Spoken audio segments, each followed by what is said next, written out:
시편 107편을 보겠습니다. 시편 107편 1절부터 43절까지 있는 시편인데요. 1절로 7절까지를 한 목소리로 읽겠습니다. 시편 107편 1절로 7절입니다. 같이 읽겠습니다. 여호와께 감사하라. 그는 선하시며 그 인자하심이 영원함이로다. 여호와의 속량을 받은 자들은 이같이 말할지어다. 여호와께서 대적의 손에서 그들을 속량하사 동서남북 각 지방에서부터 모으셨도다. 그들이 광야 사막길에서 방황하며 거주할 성읍을 찾지 못하고 줄이고 목이 말라 그들의 영혼이 그들 안에서 피곤하였도다. 이에 그들이 근심 중에 여호와께 부르짖음에 그들의 고통에서 건지시고 또 바른 길로 인도하사 거주할 성읍에 이르게 하셨도다. 아멘. 할렐루야. 서로 인사 나누시기 바랍니다. 반갑습니다. 잘 오셨습니다. 사랑합니다. 예.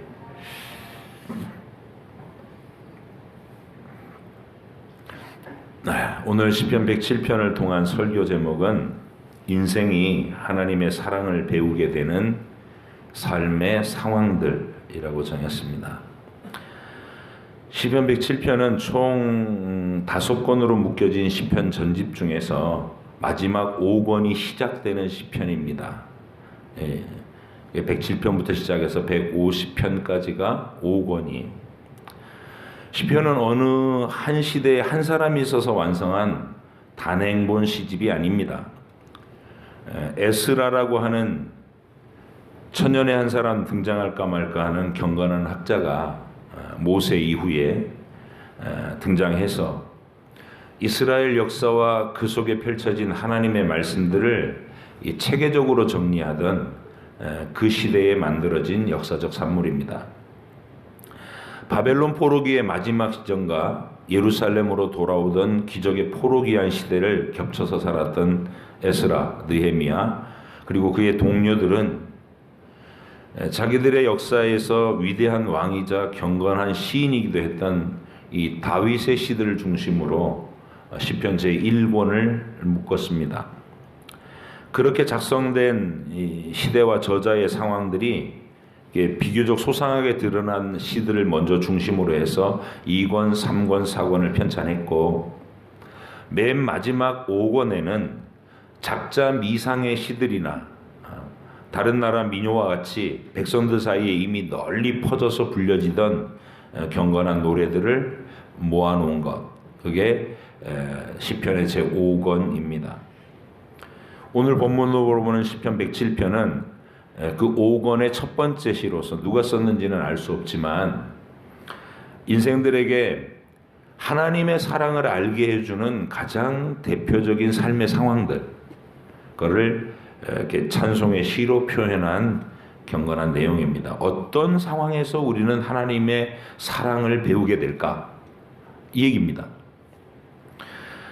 앞에서 읽은 1절로 7절까지의 내용은 하나님이 부르심을 받아가지고 갈 바를 알지 못하고 방황하던 가난하고 허기진 영혼들이 하나님께 간절히 부르짖었더니 그들을 이끌어서 축복의 터전으로 들어가게 하셨다라는 구원의 얘기입니다. 이런 일들을 통해서 하나님 사랑을 알게 된다는 노래입니다. 8절부터 14절까지는 교만해져서 하나님의 말씀을 무시하고 사는 사람에게 하나님께서 고난과 속박을 보내시고 그가 뉘우치며 간절히 하나님을 찾고 구하면 그를 속박의 사슬에서 풀어주시면서 하나님 사랑을 알게 한다는 내용입니다. 세 번째 단락인 15절로 20절에서는 마찬가지로 교만해서 또는 안일해서 하나님을 놓쳐버렸던 사람의 질병을 통해서 낮추시고 죽을 병에 걸려서 고통당하게 하셨다가 부르짖으면 거기서 풀어주셔서 병을 치유해 주시고 진리를 깨닫게 하셔서 그에게 하나님 사랑을 알게 한다는 내용입니다. 네 번째 상황은 인간 자신이 자신의 능력과 지혜로는 감히 상대할 수 없는 이 바다에서 풍랑과 파도를 경험하며 두려워할 때 그 바람과 파도 속에서 보호해 주시고 잔잔하게 하시고 소망의 항구로 안전하게 이끌어 주시는 그 일을 통해서 하나님 사랑을 알게 된다는 내용입니다. 마지막 단락은 부하고 교만한 자들은 낮추시고 가난한 자들, 겸손한 자들은 높이시고 그러다가 다시 교만해지면 또 낮추시고 하시는 하나님의 끊임없이 간섭하고 다가오시는 그 섭리를 통해서 인간들이 믿음을 가지게 되고 하나님의 사랑을 알게 된다는 그런 상황들을 노래합니다. 이 모든 상황들을 다 이야기하고 난 다음에 이 시인의 맨 마지막 43절을 통해서 이렇게 말합니다. 지혜 있는 자들은 이러한 일들을 지켜보고 여호와의 인자하심을 깨달으리로다, 이렇게 얘기하는 거예요. 그래서 이게 결론이 되는 것이죠. 이 시편에서 익명의 경건한 시인이 우리에게 보여주는 하나님 사랑을 배우기에 가장 좋은 환경은 대체적으로 평온한 형편이 아니고 위기와 한계 상황들이라는 사실을 금방 알게 됩니다. 그 5가지 상황들 다 살펴보면 안락한 상황이 아닌 거예요. 바로 이것이 성경을 통해서 우리에게 말씀하시는 하나님의 크신 지혜의 아주 중요한 중심 기둥입니다. 죄로 오염된 우리 인간의 마음은 내 뜻대로 모든 것이 다 잘되고 형통하고 평온한 현실에서는 배불러져서 영혼이 마음이 배가 불러서 그 이제 어른들은 그러는 배가 불렀구나. 이게 좋은 말이 아니죠. 너 배 불렀구나. 배가 불러서 결코 하나님을 찾지 않는다는 겁니다. 타락한 죄인의 마음은 배가 부르고 만족스러우면 하나님도 안 찾는다는 거예요. 그래서 하나님께서는 우리에게 믿음이라고 하는 귀한 선물을 주고자 하실 때 반드시 우리의 배부른 상황을 이렇게 제거해 주신다는 거예요. 그래서 갈증을 느끼게 하고 허기를 느끼게 하는, 뭔가 도움이 필요합니다, 나를 도와주세요 하는 간절함이 하나님 앞에 생기도록 상황을 압박하신다는 게, 그게 우리에게 믿음을 주시려는 하나님의 전형적인 접근 방식이시다.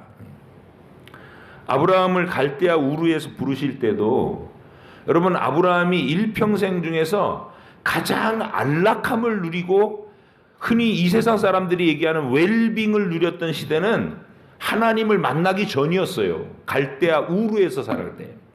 그 당시에 전 세계에서 가장 핫한 동네였어요. 거기가 오늘 우리 시대로 얘기하면 런던이나 파리, 그리고 뉴욕, 이런 일본 도쿄, 서울, 이런 핫한 도시와 똑같이 갈대아 우르, 그럼 1번지예요. 문화 1번지.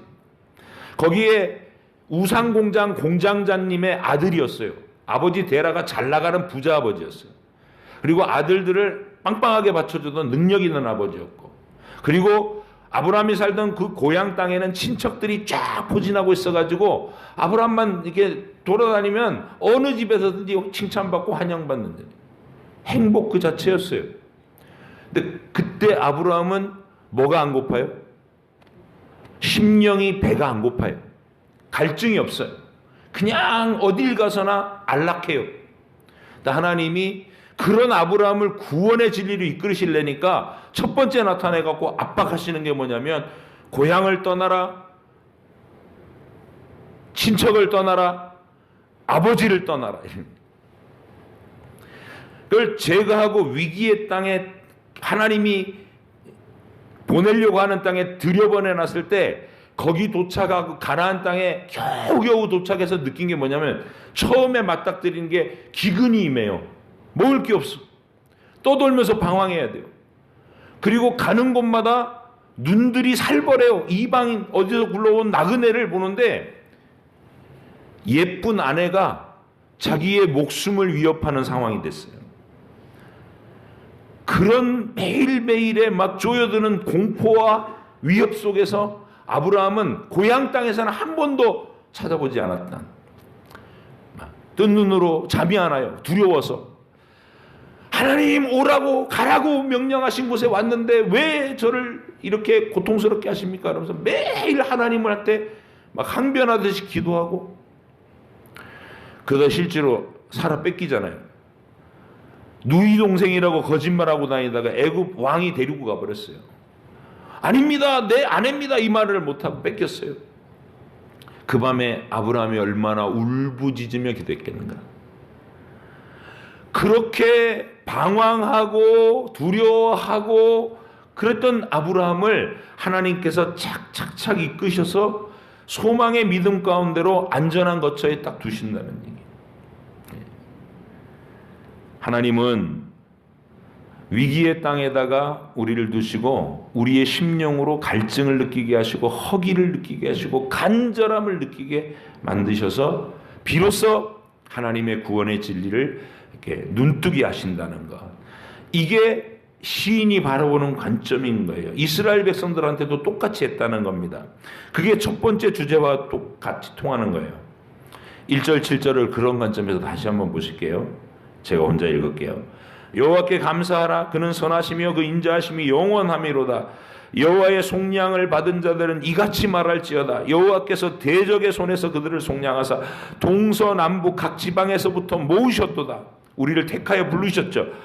그들이 광야 사막길에서 방황하며 거주할 성읍을 찾지 못하고 줄이고 목이 말라. 그들의 영혼이 그들 안에서 피곤하였도다. 이 심령이 가난한 거예요. 예?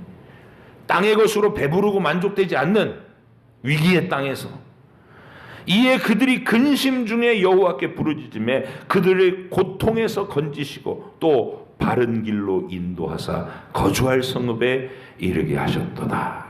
마침내 하나님을 알고 하나님이 주신 기업의 땅에 도착하게 되는 이야기. 두려움 속에서 방황하며 간절한 마음으로 길을 찾을 수밖에 없도록 하시고 그 속에서 하루하루 한 걸음 한 걸음을 이끄시는 하나님을 경험하게 하는 것이 하나님이 우리에게 믿음 주고자 하실 때 즐겨 쓰시는 대표적인 방법이다. 그리고 그 여정의 끝에는 가장 확실한 보람과 성과의 자리를 우리에게 주시는 거할 성을 주셨도다. 바른 길로 인도하사 거주할 성읍에 이르게 하셨도다. 20편의 이 첫 번째 단락은 내용을 보면 출애굽한 백성들이 광야를 떠돌다가 약속의 땅으로 들어간 여정을 노래한 거예요. 그러나 우리 개인의 인생도 똑같은 원리로 이끄신다는 사실을 기억하셔야 합니다. 혹시 여러분 가운데 갑자기 고통과 두려움과 혼란으로 휘몰아치던 인생의 한 지점을 겪으신 분들이 대부분 우리는 그래요. 여기 와 있다는 게 그런 길을 거쳤다는 증거입니다. 그리고서 그 속에서 하나님을 찾고 도움을 간절하게 바라게 된 그 기억. 여러분은 바로 하나님의 지혜로우신 사랑의 대상이 됐다는, 택하심을 입었다는 강력한 증거가 그겁니다. 내 인생을 돌아봐도 나는 편안하게 태평스럽게 지금도 뭐 우리 아버지 부자고 내가 뭔 일을 해도 다 책임져 주시고 이러고 있으면 아직 갈대우로 안 떠난 거예요. 하나님의 주시는 믿음을 선물로 받은 사람은 인생이, 하나님 없는 인생이 비참하다는 것, 만족될 수 없다는 것을 경험하면서 여기까지 온 겁니다. 자, 첫 번째 상황 굉장히 중요합니다. 두 번째 상황은 8절로 14절입니다. 함께 읽으시죠. 시작. 여호와의 인자하심과 인생에게 행하신 기적으로 말미암아 그를 찬송할지로다. 그가 사모하는 영혼에게 만족을 주시며 줄인 영혼에게 좋은 것으로 채워주시미로다. 사람이 흑암과 사망의 그늘에 앉으며 곤고와 쇠사슬의 매임은 하나님의 말씀을 거역하며 지존자의 뜻을 멸시함이라. 그러므로 그가 고통을 주어 그들의 마음을 겸손하게 하셨으니 그들이 엎드려져도 돕는 자가 없었도다. 이에 그들이 그 환난 중에 여호와께 부르짖으며 그들의 고통에서 구원하시되 흑암과 사망의 그늘에서 인도하여 내시고 그들을 얽어맨 줄을 끊으셨도다. 잘 나가고 똥똥거릴 때 한없이 교만했던 기억이 혹시 있으십니까? 그럴 때는 성경 말씀에 대해서는 1도 관심도 없고 울면서 기도하고 그러는 사람들 보면 아유 뭐가 저렇게 슬퍼서 저렇게 울면서 기도할까 치근하게 생각되고 자신의 능력에 대한 자신감으로 충만해 있는 그게 교만이라는 사실도 모르고 그냥 자신감이 충만한 그대로 내버려 두셨다면 나는 끝간데 없이 교만하다 끝내 하나님을 모른 채 인생을 마쳤을 수도 있는 거예요. 그런데 그런 나를 하나님께서 고꾸라지게 하시고 돕는 사람이 하나도 없는 고립무원의 상태에 빠지게 하셨다면 하나님이 나를 엄청 사랑하신 것이라는 뜻입니다. 내가 하나님을 찾고 매달리고 울부짖을 수밖에 없도록 만드신 후에 부르짖을 때 하나님을 거역하고 악을 행하던 내 죄에 대한 징벌의 속박을 그 사슬을 끊어주시고 절망의 어둠에서 우리를 꺼내주신다는 거예요. 그런 경험이 있으신가? 그 과정을 통해 단순히 고통에서 구출됐다는 사실보다 더 위대한 선물을 받은 겁니다. 하나님의 사랑을 알고 그분께 충성된 반응을 보여드릴 수 있는 믿음, 그 믿음이 바로 하나님이 우리에게 주고자 하시는 가장 귀한 선물이었던 것입니다. 고통의 대가를 치르고도 그 믿음을 선물로 받았다면 잘 나가고 교만했던 때보다 훨씬 더 행복한 지점에 와 있는 것입니다. 세 번째 상황은 음식물도 넘기지 못할 정도로 위중한 병이 들었다가 하나님을 만난 경우입니다. 15절부터 20절 내용이 그 내용입니다. 같이 읽으실게요. 시작. 여호와의 인자하심과 인생에게 행하신 기적으로 말미암아 그를 찬송할지로다. 그가 논문을 깨뜨리며 쇠빗장을 꺾으셨음이로다. 미련한 자들은 그들의 죄악의 길을 따르고 그들의 악을 범하기 때문에 고난을 받아 그들은 그들의 모든 음식물을 싫어하게 되어 사망의 문에 이르렀도다. 병에 걸려 죽게 됐다 그 소리예요. 이에 그들이 그들의 고통 때문에 여호와께 부르짖음에 그가 그들의 고통에서 그들을 구원하시되 그가 그의 말씀을 보내어 그들을 고치시고 위험한 지경에서 건지시는도다. 물리적인 환경의 고난도 육신의 질병으로 인한 고난도 공통점은 우리의 교만과 죄와 악을 처리해 주시기 위한 하나님의 사랑의 방편이라는 것이 공통점입니다. 죽을 병이 들어서 간절하게 기도하게 하신 후에 하나님의 응답은 그의 말씀을 보내어 그들을 고치고 건지신다는 것입니다. 신기하죠? 그냥 낫게 하셨다, 치유하셨다 이렇게 하지 않고 말씀을 보내어 고치셨다고 해요. 이 말씀은 그냥 단순히 육신의 질병에서 치유된 것만으로는 하나님의 복이 아니라는 겁니다. 그 낮추심의 결과로 진리를 깨달아서 내 죄와 악을 깨닫고 하나님의 용서를 깨달아서 하나님을 마침내 뜨겁게 사랑하게 된 치유여야 의미가 있는 거라는 뜻이에요. 10명의 나병 환자가 나음을 입었지만 오직 돌아와서 예수님 앞에 엎드린 사마리아 출신 한 명만이 바로 이 상황에 해당되는 것입니다. 병들었다가 낫다고 그래가지고 그 자체가 복이 아닌 거예요. 낮추신 그 자리에서 하나님을 발견한 게 하나님의 진리, 말씀을 통해 하나님의 진리를 깨달은 것이 복이라는 것만입니다. 그 다음 상황은 인간이 통제할 수 없는 거대한 자연환경 속에서 자신의 연약함을 뼈저리게 깨닫고 도우시는 하나님의 능력만 간절하게 의지했던 체험, 그 경우를 바다의 선원들을 통해서 얘기하는 겁니다. 21절에서 29절 시작. 여호와의 인자하심과 인생에게 행하신 기적으로 말미암아 그를 찬송할지로다. 감사제를 드리며 노래하여 그가 행하신 일을 선포할지어다. 배들을 바다에 띄우며 큰 물에서 일을 하는 자는 여호와께서 행하신 일들과 그의 기이한 일들을 깊은 바다에서 보나니 여호와께서 명령하신즉 광풍이 일어나 바다 물결을 일으키는도다. 그들이 하늘로 솟구쳤다가 깊은 곳으로 내려가나니 그 위험 때문에 그들의 영혼이 녹는도다. 하는도다. 그들이 이리저리 구르며 취한 자같이 비틀거리니 그들의 모든 지각이 혼돈 속에 빠진도다. 이에 그들이 그들의 고통 때문에 여호와께 부르짖으며 그가 그들의 고통에서 그들을 인도하여 내시고 광풍을 고요하게 하사 물결도 잔잔하게 하시는도다. 그들의 평온함으로 말미암아 기뻐하는 중에 여호와께서 그들이 바라는 항구로 인도하시는도다. 내가 어떻게 해볼 수 없는 거대한 환경 속에서, 재난 속에서 하나님의 도우심만을 간절히 기도할 수밖에 없는 그 절체절명의 위기들을 경험하고 살아가는 사람들은 하나님 앞에 겸손하게 하나님을 발견하게 된다는 그 말이에요. 우리가 하나님 사랑을 깨닫기 위해서 전부 바다의 선원이 될 필요는 없습니다.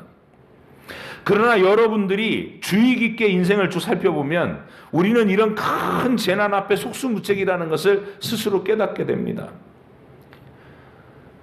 삼풍백화점이 무너졌을 때, 세월호가 전 국민이 지켜보는 눈앞에서 아이들을 고스란히 태우고 가라앉았을 때, 이태원에서 어이없는 150여 명이 되는 그 사람들이 압사돼서 죽는 이런 재난의 소식을 들을 때 우리는 우리가 얼마나 나약하고 힘이 없는 존재인가를 절실히 깨달아야 됩니다. 그래서 하나님이 돕지 않으시면 내가 살았다고 하는 이 하루하루의 생존도 보장될 수 없다는 사실을 겸손하게 인정하는 이 믿음에 도달하는 사람, 이게 복된 사람입니다. 험난한 인생의 바다에서 수시로 몰려오는 현실의 파도 속에서도 동일한 간절함, 하나님의 능력을 의지하시는, 내 힘으로 되지 않는 그 절박한 상황 속에 몰렸을 때 오직 하나님만 의지하라는 뜻입니다. 그런 순간에 하나님을 깊이 만나시고 가슴 뜨겁게 주님을 사랑하시는 귀한 여러분 되시길 축복합니다. 마지막 단락에서 시인은 하나님께서 언제나 이런 방식으로 택하신 백성을 만나 주신다는 거, 그거를 여러 가지 상황들을 통해 끊임없이 간섭해 들어오시는 하나님 사랑, 내버려 두시는 게 아니라 내 마음대로 그냥 내 원하는 거 다 이루고 살도록 내버려 두시는 게 아니라 높아서 교만하면 낮추시고, 낮아서 절망하면 높이시고, 또 다시 안일해지면 또 낮추시고, 이렇게 끊임없이 일생 동안 우리를 간섭하시는 사랑을 베푸신다는 내용입니다. 그 속에서 우리 믿음이 자라는 겁니다. 31절로 42절입니다. 같이 읽겠습니다. 시작. 여호와의 인자하심과 인생에게 행하신 기적으로 말미암아 그를 찬송할지로다. 백성의 모임에서 그를 높이며 장로들의 자리에서 그를 찬송할지로다.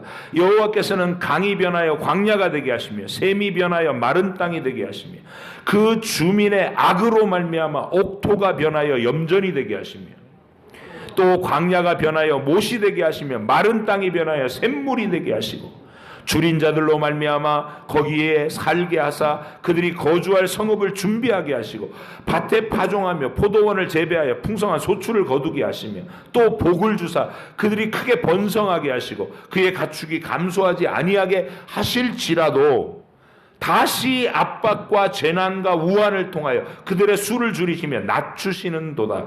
여호와께서 고관들에게는 능력을 쏟아부으시고 길없는 황야에서 유리하게 하시나 궁핍한 자는 그의 고통으로부터 건져주시고 그의 가족을 양떼같이 지켜주시나니 정직한 자는 보고 기뻐하며 모든 사악한 자는 자기 입을 봉하리로다.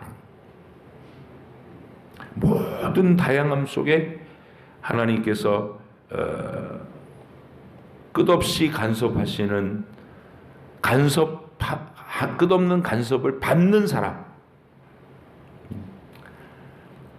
내버려 두시지 않고 내가 게을러지고 안일해지면 그냥 가만히 계시는 게 아니라 어느 순간에 너 마음이 그렇게 식어졌느냐 그러면서 내 마음이 간절해질 수밖에 없는 지점으로 나를 이렇게 몰아넣으신다는 거예요. 그러면 막 고통을 느낄 때 울부짖게 되고, 아 내가 기도하지 않아서 이렇게 됐구나 깨닫게 되고, 그래서 주님 앞에 나와서 주님 하고 울고 그 신음소리를 내면 또 주님이 나를 다가오셔서 위로하셔서 문제를 해결해 주시고 또 편안한 지점 이끌어 가시고, 어떤 때는 마른 땅에 샘물이 돋게 하시고, 어떤 때는 그 샘물이 메꿔져서 물이 뚝 그쳐서 가뭄이 내 영혼이 고갈되게 하시고. 그래서 일평생 밀당을 멈추지 않으시는 거예요, 하나님. 왜? 사랑하시니까. 예. 여러분의 인생에 하나님의 밀당을 느끼셔야 돼요. 그냥 널브러져 있는데도 편한 채로 1년이 가고 2년이 가고 10년이 간다? 그건 하나님 사랑하는 게 아니에요. 그 영혼은 하나님 사랑받는 영혼이 아니에요. 사랑은 예민합니다. 그래서 내 마음이 어느덧 교만해져 있으면 하나님께서 나를 푹 꼬꾸라지게 하신다는 거예요. 느껴요, 내가. 그리고 안일해져 있으면 나를 푹 찔러서 깜짝 놀라게 하시고. 그래서 하나님이 매일 매순간 나에게 밀당을 하시는 그게 여러분의 인생이다. 그렇게 느끼셔야 내가 택하심을 받았구나. 하나님이 내게 믿음을 생기게 하시고 믿음이 자라나게 하시려고 나를 끝없이 간섭하시는구나. 그걸 깨달을 수 있다는 겁니다.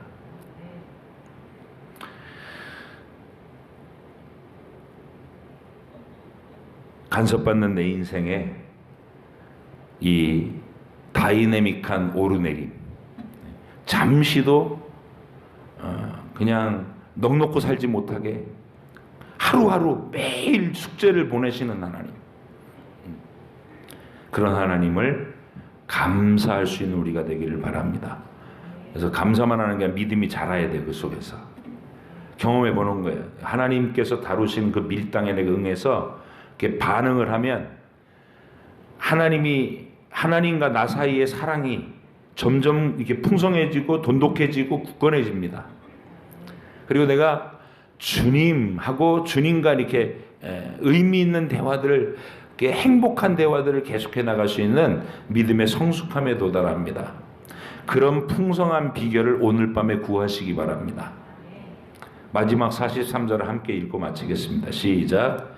지혜 있는 자들은 이러한 일들을 지켜보고 여호와의 인자하심을 깨달으리로다. 아멘. 여러분과 제가 이 깨달음의 주인공들인 것을 확신하면서 오늘도 하나님께 대한 더 깊은 신뢰와 사랑을 내가 고백하며 그 속에 머물게 해달라고 기도하시는 시간 되기를 바랍니다. 식은 마음으로 왔다면 뜨거워져서 돌아가기를 위해 부르짖으시기 바라요. 의심하는 것을 아직도 못 버렸다면 하나님 내 확신 있는 믿음에 도달하게 해달라고 기도하세요. 두려움에 짓눌려 있다면 하나님 내게 하나님 신뢰하고 평안함을 누리는 법을 오늘 이 밤에 달라고 기도하세요. 그래서 어떤 상황에서도 행복을 느낄 수 있는 진짜 구원받은 백성, 주인공들이 되시기를 축복합니다. 기도하겠습니다.